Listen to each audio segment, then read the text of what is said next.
Bienvenue sur ma chaîne Titel Livre BD.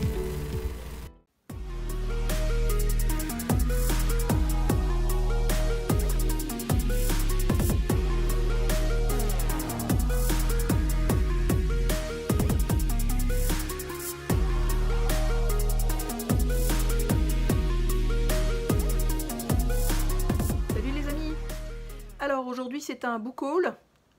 C'est un book haul en mi-mois. C'est donc un méga craquage comme d'habitude. Enfin, de toute façon, je pense qu'au point où je suis arrivée, c'est plus du craquage, c'est normal. J'en ai 32 à vous montrer. En fait, je fais des précommandes comme un mois ou 2 mois avant en fait qu'elles sortent au Québec, qu'elles arrivent au Québec. Puis évidemment, elles arrivent toutes en même temps, donc c'est ça que ça donne. Donc effectivement, j'en ai plus neuves que d'occasion.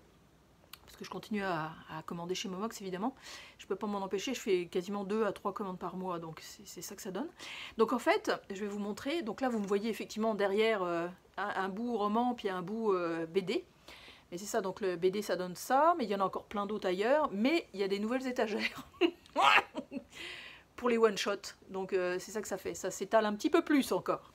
Un jour je vais avoir la maison qui va faire comme ça, et puis tout va être, c'est ça, sans dessus dessous. Bref, on va pas tergiverser plus longtemps, on va démarrer tout ça.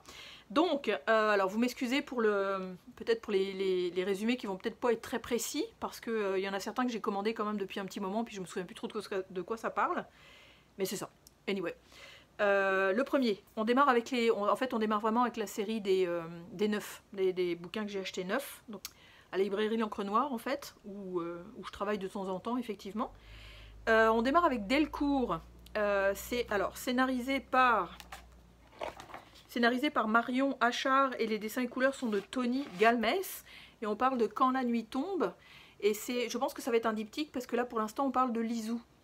Donc c'est une bande dessinée en fait qui va se passer en septembre 1943, ces deux sœurs qui sont liées effectivement par les liens de sang et tout, l'amitié, l'amour et tout ce qu'on veut, puis qui vont malheureusement être séparées pendant les rafles. Donc là on suit l'histoire de Lizou pour l'instant, puis il va y avoir probablement l'histoire de Mylène en fait dans un autre tome. Rien que la double page déjà ça fait chouette comme tout là, ça donne ça. Le dessin a l'air vraiment chaud, ah bah oui, le dessin est magnifique, ah mon dieu, j'adore. J'adore, j'adore. Je trouve que ce genre de dessin-là, un petit peu rond, un peu pastel, pas des couleurs flashy, mais un petit peu comme naturel, c'est hyper... ça correspond super bien à ce genre d'histoire-là, au moment de la guerre et compagnie, en fait, où il y a beaucoup de tristesse, où il y a beaucoup d'interrogations, etc. Donc, j'ai hâte de commencer ça. Je vais arrêter de dire ça, parce que je vais dire ça à chaque BD. Ensuite, une petite BD qui m'a attirée parce que ça a l'air drôle. Puis c'est familial, c'est choral et tout, donc moi j'adore. C'est chez Bambou Collection Grand Angle. Alors scénarisé par Pélez, donc Philippe Pélez, et les dessins sont de SP, les couleurs sont de Florent Daniel, et on parle du gigot du dimanche. Rien que la pochette déjà, je pense que on n'a pas besoin de résumer, on se doute un petit peu de ce qui va se passer. Mémé est peut-être très vieille, mais elle a toute sa tête et surtout un gros paquet de louis d'or caché dans sa maison. Je pense que ça va être le fun. Alors les dessins... Ouais, très cool, vraiment très cool. Ça rappelle un peu les beaux étés et compagnie. C'est un peu le même principe. J'adore. J'adore, j'adore. Puis ça va être choral, ça va être drôle, ça va être truculent et tout ce qu'on veut. Donc ça va être quand même assez rapide à lire et ça sent super bon. J'adore. Bref, encore une. Là, c'est une suite. J'ai pas encore lu le premier évidemment, mais je continue, j'achète les suites évidemment. C'est chez Oxymore Édition. Et c'est alors scénarisé par Istin. Le dessin est de Marco Itri et les couleurs sont de Olivier Eban. Et on parle de West Fantasy, le tome 2. Donc là, j'espère que ça va pas durer trop longtemps. Je pense qu'il y en a 5. Ouais, c'est ça. Il y a 5 tomes. Donc j'ai déjà le 1. Le 3, je pense qu'il sort bientôt. En plus, il doit sortir bientôt en France, je crois. Puis là, c'est un mélange un petit peu de fantasy, de sorcellerie, de nains, de tout ça là. Donc je pense que ça va être cool. J'en ai pas beaucoup en fait des comme ça. J'ai pas du tout la série en fait des orques et autres nains et compagnie là. Mais non, ça mélange aussi le western un petit peu. Donc ouais, intriguée par cette série là, qu'il va falloir que j'attaque aussi.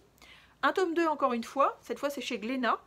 J'ai lu le premier cette fois-ci, donc que j'ai bien beaucoup aimé. J'aime beaucoup cette autrice que je regarde beaucoup sur YouTube. C'est Maud Michel qui a fait le scénario. Et c'est Nicolas Signarbieu qui fait les dessins. Et là on parle du tome 2 en fait de Plastoc. plus une BD jeunesse, mais ça se lit très bien quand on est vieux. Hein. Donc c'est ça, l'histoire est vraiment chouette parce que en fait on suit plusieurs insectes. Les humains ont disparu de la surface de la Terre, puis les insectes en fait vont vivre plein d'aventures, plein de défis, plein de combats, bref, et menés effectivement par ce petit là. Donc pendant des millénaires, les dieux géants vécurent en harmonie avec les insectes, mais lorsque les insectes eurent commencé à se multiplier, les dieux géants estimèrent qu'ils devenaient trop envahissants et nuisibles et qu'il fallait les détruire. Donc en fait, il y a un petit côté écolo là-dedans, il y a un petit côté effectivement aventurier et défis de vie, etc. Donc non, c'est une petite série qui est vraiment chouette. Enfin, moi j'aime beaucoup. J'aime beaucoup ce qu'elle fait, Maud Michel. Alors une BD qui est arrivée, pouf, miraculeusement en temps et en heure, disons, en fait, je suis très très contente. Donc ça c'est chez 404 Graphiques. Et c'est alors scénarisé, c'est un gros bébé, hein, c'est pas mal lourd. Scénarisé par Ezra Chetland Daniels. Alors par contre c'est de qui, je sais pas trop. Ah, ok, écrit, illustré, mis en couleur par Ezra Chetland Daniels. Traduction de Philippe Touboul. Et on parle de âme augmentée. Donc il y a quand même du stock. Alors pour leur 45e anniversaire de mariage, Hank et Molly Nonard décident de se soumettre à une procédure expérimentale de rajeunissement. Mais leurs espoirs de jeunesse sont anéantis lorsque le couple est confronté au résultat. La naissance de doubles sévèrement défigurés, mais intellectuellement et physiquement supérieurs. Les Hank et Molly originaux peuvent-ils coexister dans le même monde que leurs clones? Il paraît que c'est super bon, il paraît que c'est vraiment génial. Bon alors c'est système comics, hein, donc les dessins ça donne ça. J'aime bien. J'aime bien, c'est précis, les traits sont très fins. Puis les couleurs sont quand même assez particulières. Bon, là on voit la naissance je pense d'un clone, donc effectivement il est très étrange. On va voir, j'ai vraiment hâte de la lire celle-là, ça devrait faire partie de mes prochaines lectures j'espère, vraiment, vraiment. On continue dans les tomes 2, bah, c'est comme une espèce de série qui s'appelle Les Reflets du Monde, donc c'est chez Delcourt Ancrage, et c'est Fabien Toulmé qui est au scénario et au dessin. Et j'ai pas lu le premier évidemment, donc j'ai acheté le deuxième déjà, mais c'est Et travailler et vivre. Le premier, je me souviens plus, je vous mettrai la pochette ici, je me souviens plus comment ça s'appelle, mais j'avais eu une dédicace en fait de Fabien Toulmé quand j'étais en France, quand il y avait eu le salon du livre au Mans. Puis super gentil, vraiment adorable comme tout. Donc les dessins de Fabien, c'est ceci. Fabien que je connais, c'est mon pote, non, Monsieur Toulmé donc. Donc les dessins ça donne ça. C'est quand même assez simple, il y a toujours des petits messages, il y a des grands messages, il y a des grandes pensées, des petites pensées, il y a plein de trucs là-dedans. Donc c'est le fun parce qu'il est quand même, le deuxième est quand même beaucoup plus gros que le premier. Donc on va voir. Ensuite, ah oui, alors, le 12 août, au Québec, on achète québécois. Ça faisait un moment que je louchais dessus. Puis j'avais déjà le tome 4 et le tome 6. Bah là, je me suis décidée, j'ai acheté le 1, 2, 3, c'est ça, et 5. Et donc c'est chez La Pastèque, les éditions La Pastèque est une maison d'édition québécoise. Et c'est dessiné, scénarisé par Michel Rabagliati. Et on parle des Paul. Donc il y a Paul, je pense c'est en appartement, celui-là c'est un travail d'été. Puis celui-là, c'est à la pêche. Donc c'est le fun parce qu'en fait, il y a 10 tomes à date. J'ai lu le premier d'ailleurs, que je vous ferai en chronique plus tard. Puis les dessins, c'est du noir et blanc, ça donne ça. Petit dessin sympathique, très chouette. Et on suit Paul, en fait, un jeune homme qui vit sa vie. Finalement, qui va probablement rencontrer quelqu'un, qui va se marier, qui va faire des enfants. Il y a beaucoup de retours en arrière aussi sur son enfance, sur comment il se sent, c'est vraiment chouette, c'est extrêmement doudou.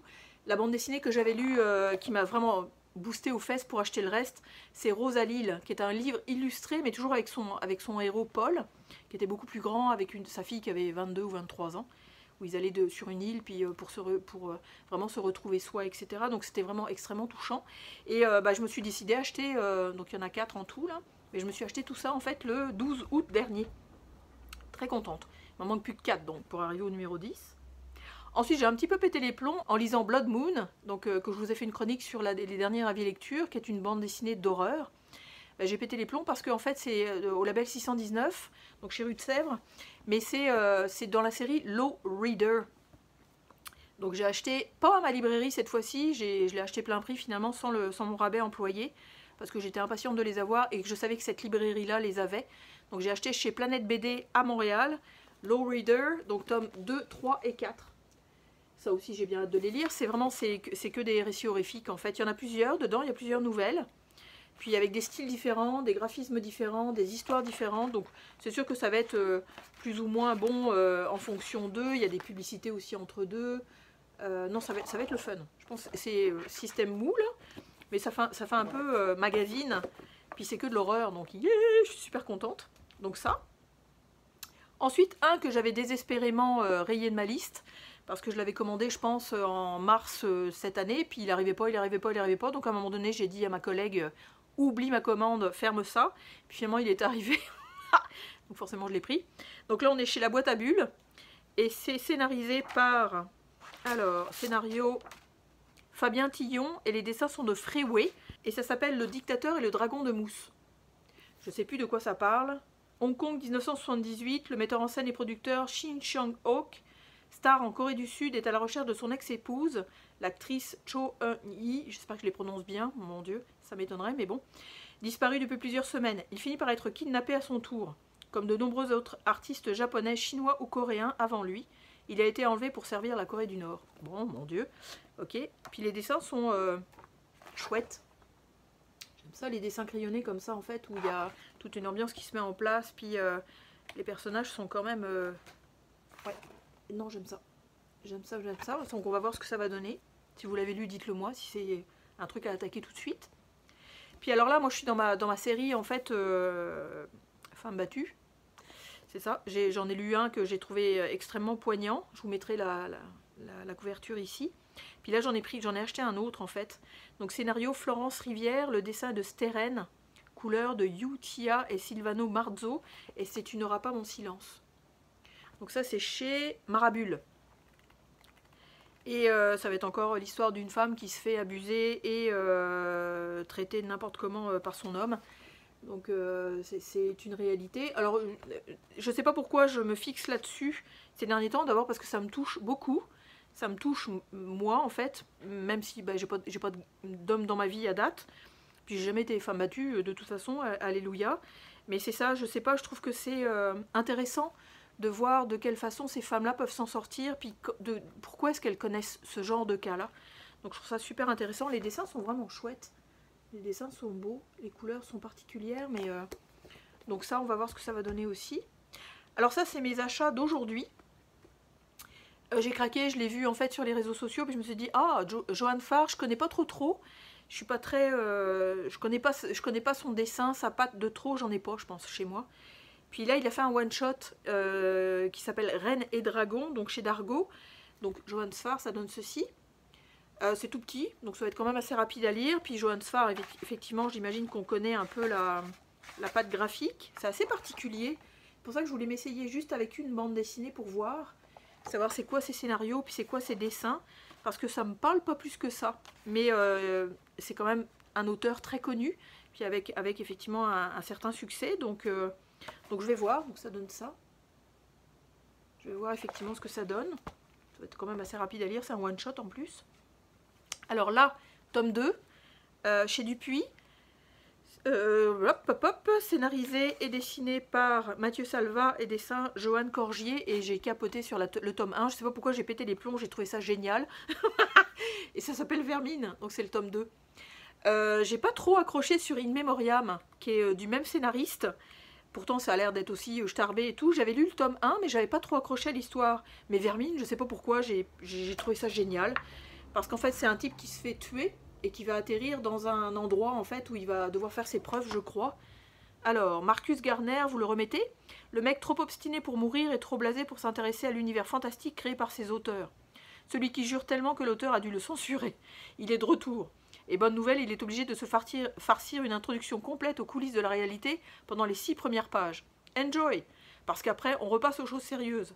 La bagarre, les monstres et l'humour de merde. Ce tome 2, finalement, c'est un peu comme lorsque votre charcutier vous demande: il y en a un peu plus, je vous le mets quand même? Déjà rien que ça. Moi je capote, j'adore, je trouve ça trop cool. Puis effectivement les dessins sont le fun, l'action est géniale, l'humour est vraiment excellent. Il y a beaucoup d'action aussi, beaucoup de bagarres, de monstres, et ben rien que ça là déjà. Ah c'est le fun. C'est une BD que je vous recommande, j'ai adoré le tome 1, vraiment. Ensuite une petite BD mignonne comme tout je pense, j'espère. Là on est chez Glénat. Et alors c'est scénarisé Bon, bah ça peut se lire aussi en écoutant une bande originale. J'avais fait ça avec une autre BD, je trouvais ça intéressant comme principe, c'est le fun. Donc l'histoire est de Linda Cavaglini, le scénario est de Paola Barbato, storyboard Emanuele Tendirini, les personnages sont de Linda Cavaglini, décor, musique originale, sound design, etc. Donc ça s'appelle Kaya. C'est quand même assez petit comme BD, ça a l'air d'être dystopique, ça a l'air de suivre une petite fille. Bon, le quatrième de couverture dit « Je suis désolée et eux pour ton petit, moi aussi je suis toute seule ». Je ne sais plus exactement de quoi ça parle, je sais que ça m'avait intriguée au niveau du dessin et au niveau du scénario. Moi j'adore la dystopie, j'adore les mondes finis et les petits héros qui essayent de s'en sortir sur des mondes complètement détruits, j'adore ça. J'aime beaucoup, beaucoup. Puis les dessins sont vraiment magnifiques. Les dessins sont vraiment magnifiques. Je ne sais pas ce que ça va donner effectivement au niveau du scénar, mais ça a l'air vraiment intéressant, vraiment chouette. Tome 3 cette fois-ci. Là c'est scénarisé par alors hop, scénarisé par Munuera et Becca et dessin de Munuera. Dessin de Munuera j'adore, peut-être falloir que je fasse une vidéo exprès pour lui à un moment donné, je sais pas. Donc là on parle de le tome 3, donc les cœurs de ferraille. J'avais beaucoup aimé le tome 1, un petit peu moins aimé le tome 2 parce que c'est comme des histoires indépendantes où il y a toujours ce personnage là plutôt qui est un robot qui protège les humains en fait. Donc non, j'ai trouvé ça très chouette. J'ai beaucoup aimé effectivement le tome 1. Puis je vous dis le dessin de Munuera, j'adore. Moi j'adore. C'est vraiment beau. Je trouve que les couleurs sont un petit peu moins vives que d'habitude. Ouais, j'ai hâte de lire ce troisième opus. On va voir. Je ne sais pas s'il va y avoir des liens avec les autres qu'on a déjà rencontrés. Mais en tout cas, bon, je vous dis, j'avais beaucoup aimé le 1, un peu moins le 2, mais vraiment beaucoup le 1. Puis pour terminer dans les livres neufs, je suis pas très fan, mais de plus en plus on dirait, en tout cas encore une fois c'est mon esprit qui se met de plus en plus à ce genre d'histoire là. Mais là on est chez Dargaud, puis c'est scénarisé par Cédric Mayenne et les dessins et couleurs sont de Cristiano Crescenzi et ça s'appelle La fleur au fusil. J'ai vu passer de bonnes chroniques je pense, mais, par contre c'est effectivement très ciblé sur une époque. Donc, on dit en 1868, alors que l'Italie vient d'être unifiée par Garibaldi, une jeune femme se dresse contre ce nouvel ordre, injuste pour les paysans pauvres du Sud. Michelina, dit Cesare, est une rebelle visionnaire qui sait utiliser sa gouaille et son image pour fédérer les nombreuses bandes de fermiers brigands de la région et mener à bien des missions de guérilla. Sainte pour les uns, harpie pour les autres, cette farouche passionaria poursuit son idéal de liberté, le fusil à la main. J'adore ce genre d'histoire, en plus c'est des nanas qui ont des... donc... Et c'est des nanas qui ont de la force, qui ont de la puissance, qui ont de la répartie, qui ont du caractère. Donc, puis il me semble qu'elle a existé, cette femme-là.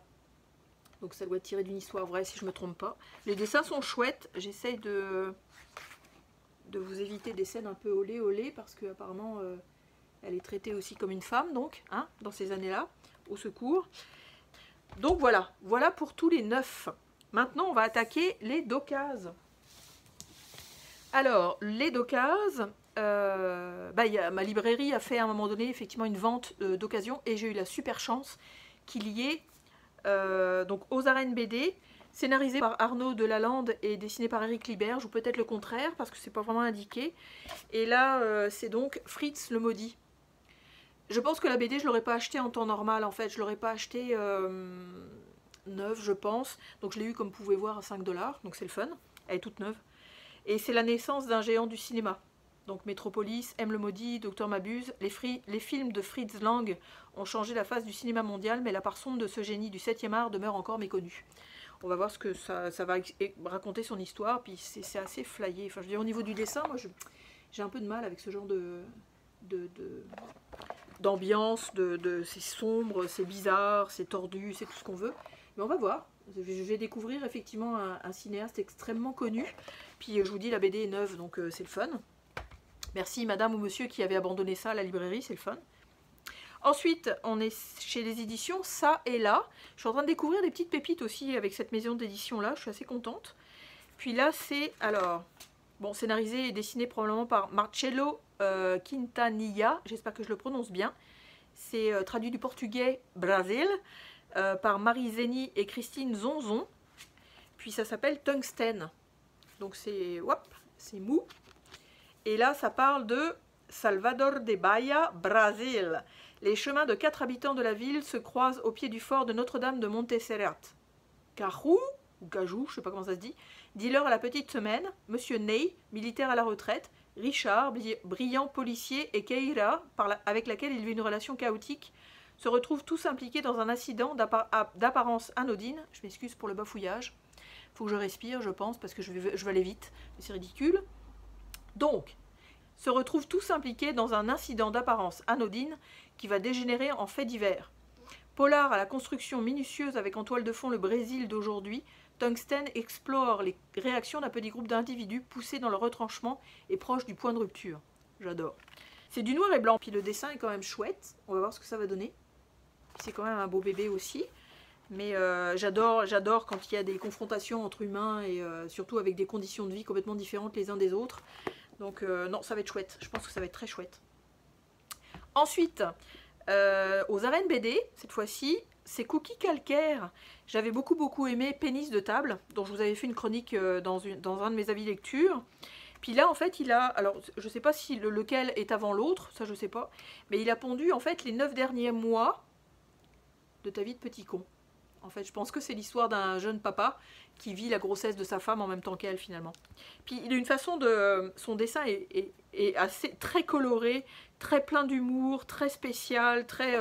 vraiment chouette. J'avais vraiment beaucoup aimé, en fait, sa BD Pénis de table, vraiment beaucoup. C'est une BD que je vous recommande. Ça parle de la sexualité homme, vue par les hommes, donc c'est le fun. Vraiment fun, c'est très sain et très... c'est pas du tout scabreux, en fait, c'est vraiment chouette. Donc là, je pense que je vais beaucoup me marrer parce que... effectivement, même si je n'ai pas vécu de grossesse, bah, ça pourrait être fun de voir de quelle façon les hommes la vivent. Donc ça. Ensuite, alors j'ai un petit peu craqué parce que tout le monde connaît Rip maintenant, donc la bande dessinée Rip, scénarisée par Getz et dessinée par Monnier. Et j'ai vu qu'il en avait fait d'autres, donc j'ai pris en fait chez Philidalo, donc les éditions Philidalo, un tome 1, un tome 2 je pense, ou alors à moins que ce soit deux histoires séparées. Ça s'appelle Gants noirs et Gants blancs. C'est scénarisé par Frédéric Chabot et dessiné par Julien Monnier, donc ça donne ça. Tadam. Je pense qu'en fonction des tranches, ouais c'est ça, ça serait dans ce sens-là, comme ceci. Puis c'est policier, si je ne me trompe pas, c'est policier, étrange, bizarre, probablement qu'il y a un peu de spiritisme là-dedans et tout. Puis les dessins de Monnier, moi j'adore évidemment, vous devez le connaître effectivement avec Rip maintenant, mais il est fun comme tout. Puis non, c'est vraiment chouette, j'ai vraiment hâte de lire ça, encore une fois.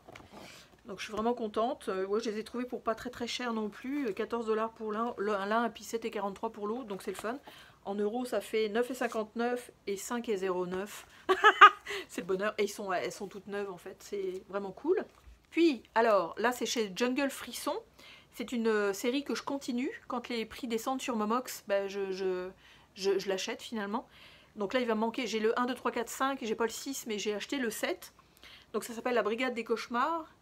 Et c'est scénarisé donc par Franck Tillier, qu'on connaît plus comme romancier, thriller policier, plus que comme scénariste de BD. Les dessins sont de Yomgi Dumont et les couleurs de Drac. Donc ça donne ça au niveau dessin. C'est un petit peu intriguant parce que je pense que c'est une bande de copains qui peuvent aller dans les cauchemars et résoudre les cauchemars. Soit les résoudre, soit effectivement... donc ça donne ça, j'aime ça. J'ai pas commencé encore, mais c'est BD jeunesse, donc ça va être, je pense que ça va être très chouette. Donc il y a des... les gouttières sont parfois... alors les gouttières c'est ça, les trucs qu'il y a entre, les trucs, sont parfois noires et parfois blanches, c'est rigolo. Il y en a même des comme ça, en fait. Donc ça va être... non, c'est chouette comme tout. Puis la BD est aussi neuve. Ensuite, alors là j'ai tapé effectivement chez Dracou cette fois-ci. Alors c'est scénarisé par Valérie Mangin, d'après le roman de Jeanne A. Debat. Et dessin et scénario de Stefano Martino, et ça s'appelle La vieille anglaise et le continent. Je pense que je ne l'ai pas trouvé pour cher, ouais, c'est ça, 9,87 €. Puis j'ai beaucoup aimé l'histoire, parce qu'on va suivre une petite madame. Alors, des scientifiques ont mis au point la transmnèse, le transfert de l'esprit dans un nouveau corps. Lorsque Anne Kelvin, mourante, se voit proposer la possibilité de migrer dans un grand cachalot, elle n'hésite pas longtemps. Cet éco-activiste, qui place ses idéaux au-delà de sa propre vie, espère ainsi sauver des espèces marines menacées par la pêche et la chasse, en inoculant un virus hautement transmissible aux cétacés. Épidémie bénigne pour les baleines, mais pandémie aux effets secondaires délétères pour l'espèce humaine qui continuerait d'en consommer. Le propos déjà m'intéresse parce que écolo. Puis en plus le fait qu'il y a un petit peu de scientifique, un peu weird, science-fiction et compagnie là-dedans. Là. On va voir ce que ça va donner. Le dessin est pas trop après. Mais non, je trouve que le dessin effectivement du maritime est vraiment beau. Ouais, on va voir ce que ça... Ouais, je suis intriguée, vraiment intriguée. Le scénario m'a vraiment appelé. Alors cette bande dessinée là, effectivement, c'est comme une valeur sûre, disons, parce que ça fait déjà un moment qu'elle est sortie. Mais je vérifiais le prix effectivement sur Momox et je l'ai acheté à 9 €, 9,09 €. Ça donne 13,27 $. Donc là c'est scénarisé par Sean Tan et dessiné aussi par la même personne, puis c'est chez Dargaud, Là où vont nos pères. Il y a d'excellentes critiques là-dessus, en fait c'est une bénémuette si je ne me trompe pas. Pourquoi tant d'hommes et de femmes sont-ils conduits à tout laisser derrière eux pour partir seuls vers un pays mystérieux, un endroit sans famille ni amis, où tout est inconnu et l'avenir incertain? Cette bande dessinée silencieuse est l'histoire de tous les immigrés, tous les réfugiés, tous les exilés, et un hommage à ceux qui ont fait le voyage. Au secours. Ça va être super, ça va être super. Ça va être super. Ah là là, j'ouvre et zin, double page magnifique, vraiment. Tout va être dans le dessin. Ouais, c'est ça. C'est ce genre-là. Donc, hâte aussi à la lire. Elle devrait être dans mes prochaines, j'imagine, où je vais pouvoir vous en faire une rubrique. Je serais vraiment contente de ça. Ensuite, j'ai décidé en fait de me faire un petit plaisir, effectivement, parce que d'abord le dessin est chouette. Le propos m'intéresse aussi beaucoup. Donc là c'est chez Rue de Sèvres, c'est Dominique Mermoux en fait qui fait les dessins et Baptiste Beaulieu qui scénarise. Et on parle de Les 1001 vies des urgences. Donc ça va être le fun. Comme dirait l'autre, en fait effectivement Dominique Mermoux adapte ici avec beaucoup de sensibilité, de drôlerie. Alors voilà Les 1001 vies des urgences, les histoires racontées par Baptiste Beaulieu lorsqu'il était médecin urgentiste, un bloc d'humanité. Bon, alors là, let's go. Les dessins vont très bien avec le propos. C'est des dessins un petit peu mélangés, très chouettes, avec des couleurs sans couleurs. Je pense que ça va être hyper poignant, ça va être drôle, ça va être sympa, ça va être extrêmement touchant. Ça aussi j'ai hâte. Puis comme vous voyez, c'est super, 11,92 €. Hop là. Alors là, Idis, il est arrivé un petit peu magané, effectivement, parce que il y avait probablement des choses qui étaient collées dessus. Et la BD en fait est un petit peu doudou. Là c'est chez Rue de Sèvres parce qu'il n'y a pas de vernis sélectif, il n'y a rien, donc dès qu'il y a des trucs collés dessus c'est épouvantable. Donc alors d'après le livre de Robert Badinter, c'est donc scénarisé par Richard Malka et les dessins et couleurs sont de Fred Bernard, donc c'est Idis. Et alors là ça parle de... J'ai écrit ce livre en hommage à ma grand-mère maternelle, Idis. Il ne prétend être ni une biographie ni une étude de la condition des immigrés juifs de l'Empire russe venus à Paris avant 1914. Il est simplement le récit d'une destinée singulière à laquelle j'ai souvent rêvé. Puisse-t-il être aussi, au-delà du temps écoulé, un témoignage d'amour de son petit-fils. Donc c'est Badinter qui écrit ça. Puis vous voyez, il devait y avoir un truc de collé dessus, c'est dégueulasse. Puis là aussi, c'est tout magané. Malheureusement, j'ai pas gardé l'étiquette pour marquer les prix dessus. Parce que ça me tentait pas de me rendre compte que je l'avais payé trop cher. Les dessins, ça donne ça. Assez particulier encore une fois. Mais je pense que ça va être très chouette à lire. Un beau témoignage encore une fois, surtout quand c'est un petit-fils sur une grand-mère, j'aime ça beaucoup. Parce que c'est pas forcément les témoignages de la personne elle-même, mais le regard du petit-fils sur son ancêtre. Donc ça va être chouette je pense. Donc ça aussi ça va être super à lire. On continue avec Rue de Sèvres, cette fois-ci vernis sélectif, donc alléluia, les étiquettes se sont bien détachées. Puis c'est d'après le roman de Gary D. Schmidt. Et alors, c'est scénarisé par et dessiné, je pense, oui c'est ça. Scénario, dessin, couleur, Nicolas Pitts. Et c'est jusqu'ici, tout va bien. C'est en mou. C'est un petit bébé quand même. Puis, de quoi ça parle? Je pense que... Alors, dans cette adaptation lumineuse du roman de Gary D. Schmidt, le héros de Nicolas Pitts avance pas à pas, sans vaciller, et se révèle malgré la noirceur de son quotidien quand il découvre la beauté des planches de l'ornithologue Gigi Audubon. Doug s'essaye au dessin et parvient à affronter les épreuves de sa vie en se construisant un petit monde avec les oiseaux. Ça va être super beau. Ça va être super beau. Le dessin donne ça. Il y a un peu de couleur. Des fois, c'est du noir et blanc, a priori sur cette double page-là, mais c'est ça. Il y a des pages où il y a de la couleur. Je vais essayer de vous en montrer une. C'est ça. Ça donne ça. J'ai hâte aussi de lire ça. Ça va être assez chouette. Ah ouais, c'est ça. Il découvre en fait le dessin avec la couleur. Ah, j'adore. J'adore. Au secours. Un jour, je vais vous faire une vidéo en fait sur pourquoi je lis de la BD parce que il y a tellement d'arguments là-dedans que faudrait que je vous partage ça. Ça vous donnerait des prétextes encore à continuer à lire la BD ou à commencer à lire de la BD vraiment. Mais c'est ça. Alors, ensuite, Sarbacane. Donc scénarisé par...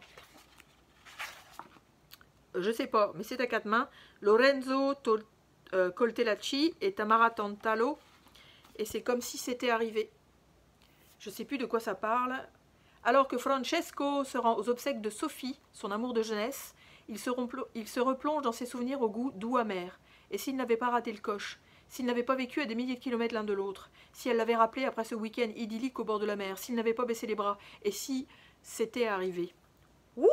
Je suis pas très histoire d'amour en bande dessinée là, mais pourquoi pas? Ça peut faire du bien à l'âme aussi de temps en temps, hein, de savoir que c'est possible. Ah! C'est ça. Le dessin est très, très doux, très stylisé, très, très effacé, je dirais quasiment. On va voir. Ça va être encore très, je pense, que ça va être très, très doudou, très joli, très poignant, très plein de cœur, très tout ça, plein d'interrogations et tout et tout. Ouais, je pense que ça va être très chouette. Encore une fois. Puis Sarbacane, vous connaissez mon amour pour les éditions Sarbacane. Hein. Et le petit dernier que j'ai enfin eu. J'étais vraiment intriguée de savoir ce que c'était. Je pense que ça va être la prochaine BD que je vais lire, c'est sûr. Donc là, c'est chez Dupuis, collection Air Libre. Les deux auteurs, c'est Velman et Kerascoët. J'espère que je le prononce bien. Et c'est Jolies Ténèbres. On a l'impression d'une petite BD en fait pour jeunesse. Puis en fait, ça ne l'est pas du tout. C'est une petite fille en fait qui vit des aventures dans un corps mort. Donc on va voir ce que ça va donner. Là on voit qu'elle joue avec la glotte. On dirait bien qu'elle est dans la bouche. On va voir ce que... je sais pas. On va voir. C'est assez glauque paraît-il. Mais très intriguant, très, très beau. Très... c'est ça. J'aime bien le dessin. C'est mignon comme tout. Mais c'est quand même assez... c'est plus pour adultes je pense. Plus que pour enfants. Rien que ça c'est tellement joli. C'est tellement, tellement joli.